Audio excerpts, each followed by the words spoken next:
Hey, everybody. Welcome to episode 46 of the Chan's Logic podcast. Oh, I just broke anchor, everyone. But anyway, we're on episode 46 of the Chan's Logic podcast. I'm super excited for this episode. I have a really big announcement that Steph's really excited about. The podcast is now live on Spotify. Oh, I'm like, you have an announcement. It's a surprise. She didn't know either. But this is episode 46 of the Chan's Logic podcast. We're live on Spotify now, so if you listen to Spotify and you find that to be the most audible pleasure zone for you, then you can go listen to this on Spotify now instead of having to go through Apple iTunes or SoundCloud or TuneIn or Stitcher or... Oh my good Lord. What else is Or you can just rewatch it on Facebook. That's true. Now we're bringing it on Facebook, so I think that's going to be pretty exciting. Woohoo. Yay. Yay. I got this t-shirt from a company called Common. I got on with their CEO actually and had a pretty cool conversation about social change and agencies for change and stuff like that. It was kind of neat. Trying to understand whether or not companies should get involved in the political realm that pushes towards what their intended demographic is, like Tom's giving free shoes to people, or companies like that who are including social change in their business model and making an impact with that social change. And so that's what that company's all about, and I thought it was pretty neat. Well, that's fun. Yeah. So anyway, this episode, I've been, I don't know, I probably interviewed like 10,000 coaches now, or 1,000 coaches now, or 900 million or something like that. 900 million. And I've talked to quite a few business owners. I get on a lot of phone calls now, and I've noticed that maintaining your sanity and being happy after a lot of years is a really challenging proposition for business owners. And I've noticed they're some of the most destroyed, sad, and mentally distinguished people I've ever met after years and years of suffering.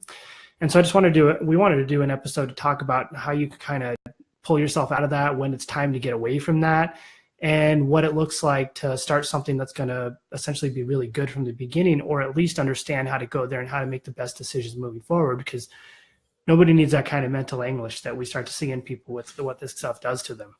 Yeah. We should probably start with maybe how to start how to start a gym without digging yourself into that. Yeah. So if you have a gym or a local business or an online business or anything like that, I think the first mistake people make is we have this concept where you're a hero if you bootstrap it and you start with like no money or whatever, or you try to finance it yourself with a minimal investment. But I think it's one of the problematic ways to go. If you don't you need to bootstrap enough to have employees, to have operational efficiencies and everything like that, hammer down software services.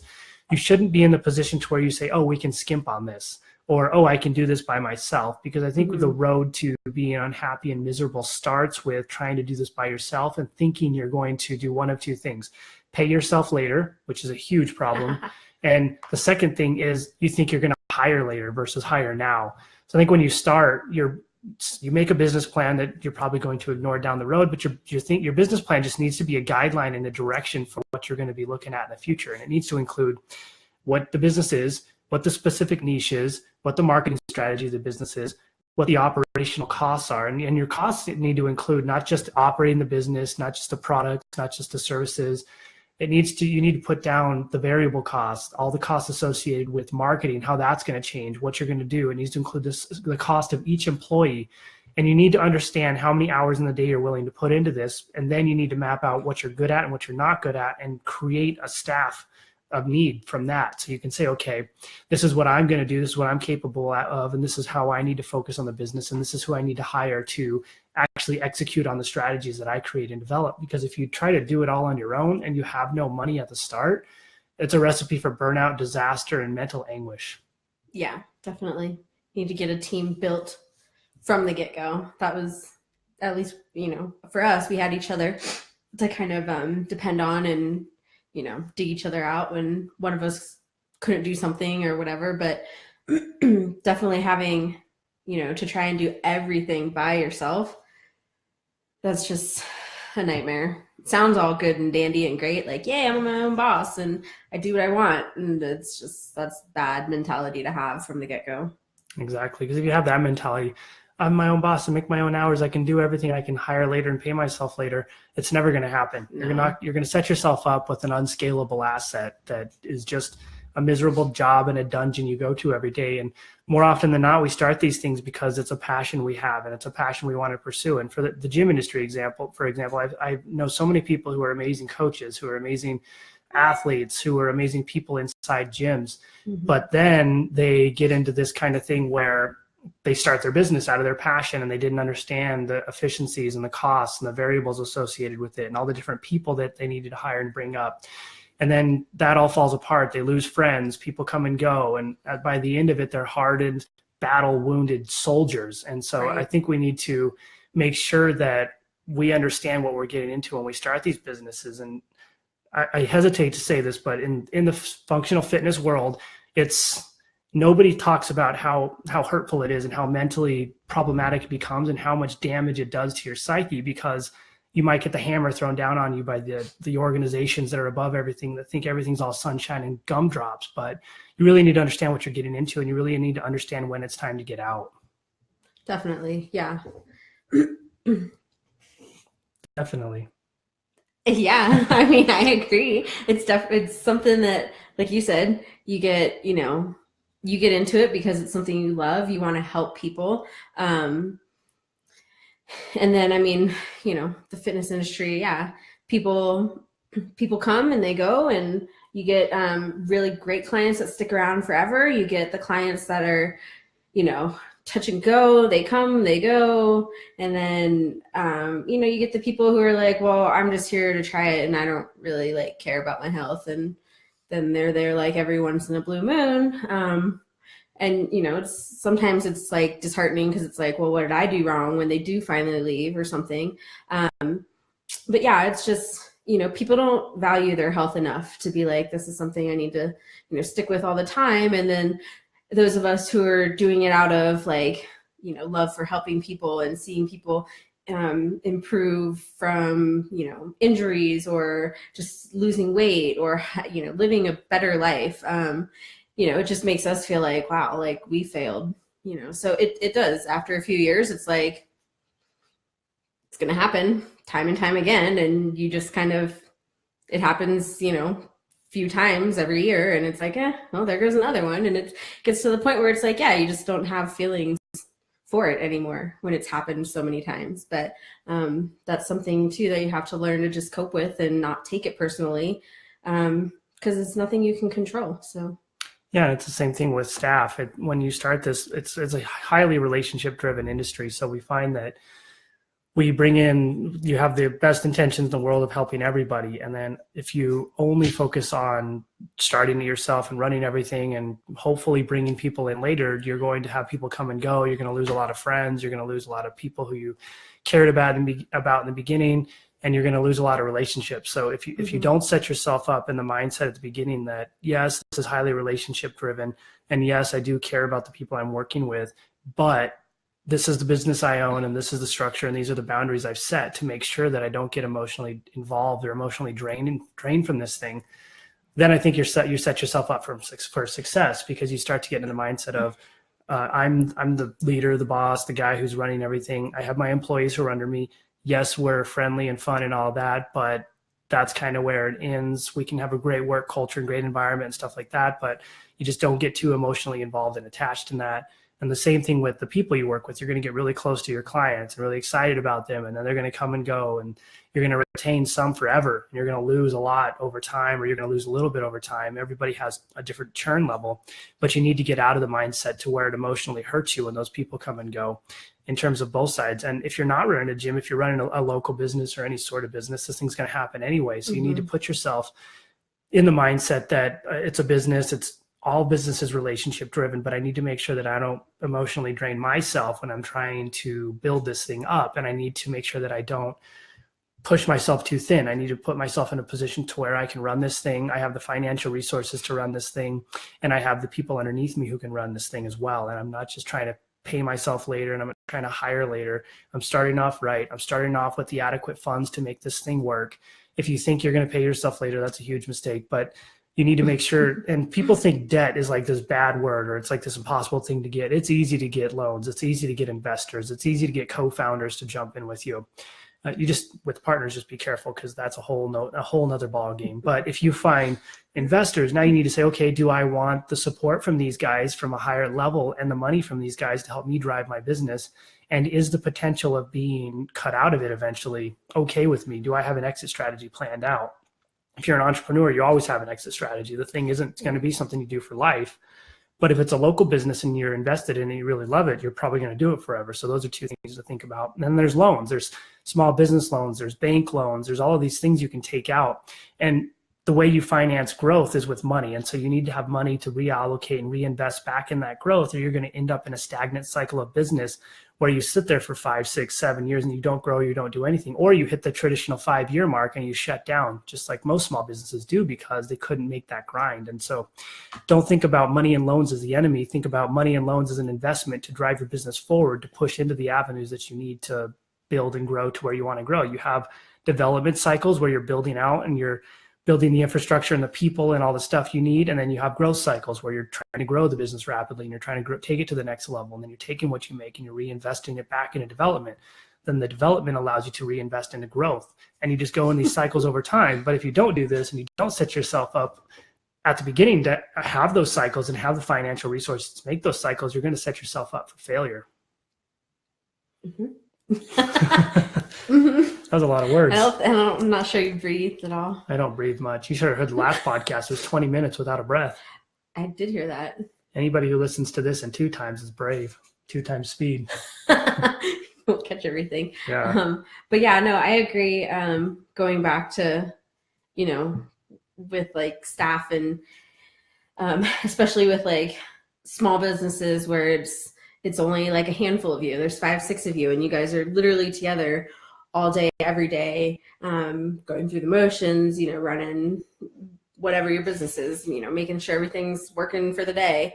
I definitely think and agree that, yeah, you get very attached and you become friends, or, in most cases with the fitness industry, you bring friends in, to coach or, whatever, help you with the business. And that's a lot of times when you have to really think about, if you want to lose a friend down the road, or, if you want to keep that person around for a long time, because it's definitely, a hit or miss with keeping them as a long-term, friendship. You've got to as a business owner, you have to keep that fine line of yes, we are friends, but also you work for me, because you get people where you're like, okay, well, I feel bad and I just want to take care of them, but then you don't take care of yourself.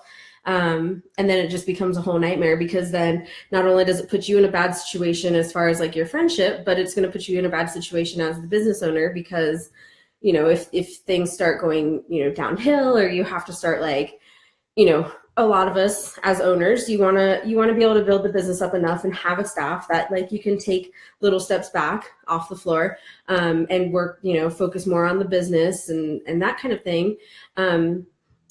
But at the same time, it's you don't want to go too far back or give up too much responsibility to these people who are, working for you, because if things start going downhill, well, that's on you, not only for yourself, but for your staff members.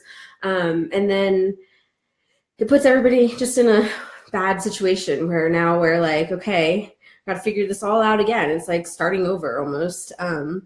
So I don't know. I definitely just agree there. You got to watch, be careful with the people you bring in. Really question whether you value your friendship enough that you want to get into that bad, awkward situation before you do. So.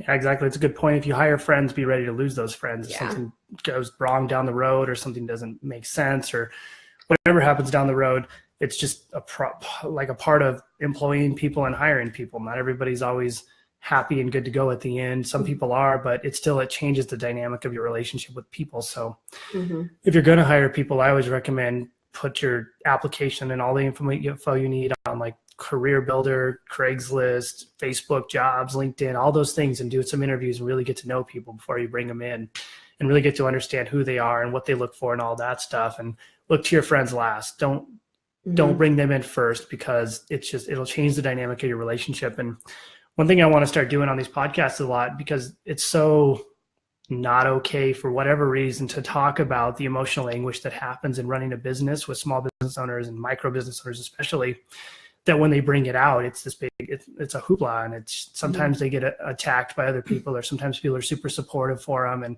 just want to make sure that we have an open forum to talk about the struggles, the triumphs, the problems, and all the situations that happen while running businesses, because it is okay to talk about it. And if you run a CrossFit gym and you say that it's emotionally challenging to run this gym and people don't like it, then that's okay. But you need to have an avenue and a group of people that you can talk about it with. And I know a lot of entrepreneurs go crazy and end up mentally unstable because of this kind of stuff, because they don't have anyone to talk to. So it's really important that you have a group of people or someone, anybody outside your business, that you can reach out to and that you can talk and you can relate to and you can go back and forth with.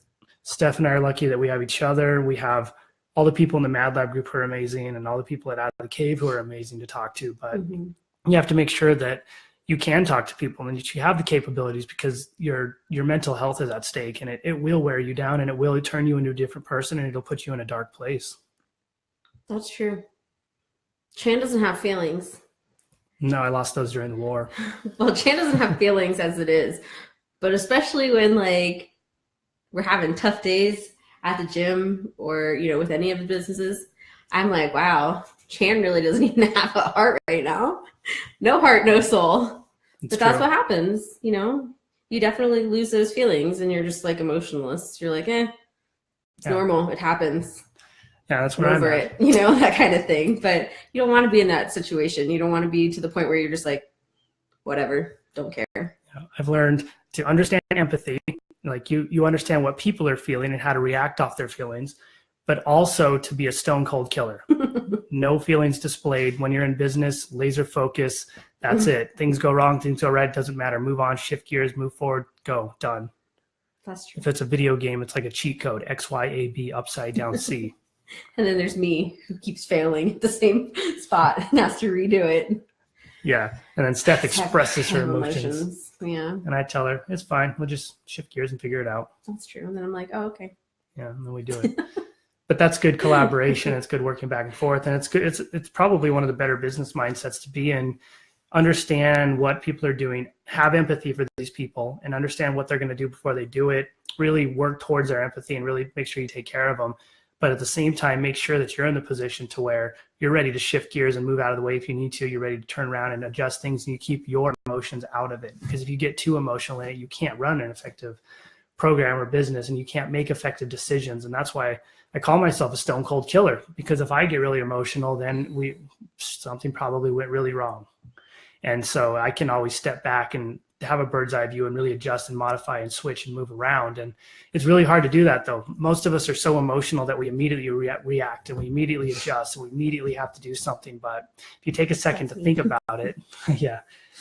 But she does great, and that's why we feed off each other. But if you take a second to think about it, you can really make some better decisions. You can really put yourself in a better place, and you can not regret saying things to people you wouldn't have otherwise said. Mm-hmm. You just really have to think about yourself too. That's one thing I've learned. You know, obviously you want to take care of people. You want to make sure everybody is happy. But, you know, in the long run, like, think about yourself too before you make decisions, because you just don't want to put yourself in a position where you're like, crap, you know, I dug myself into this hole again for the 5th time, you know, when I should have learned after the 2nd and 3rd time.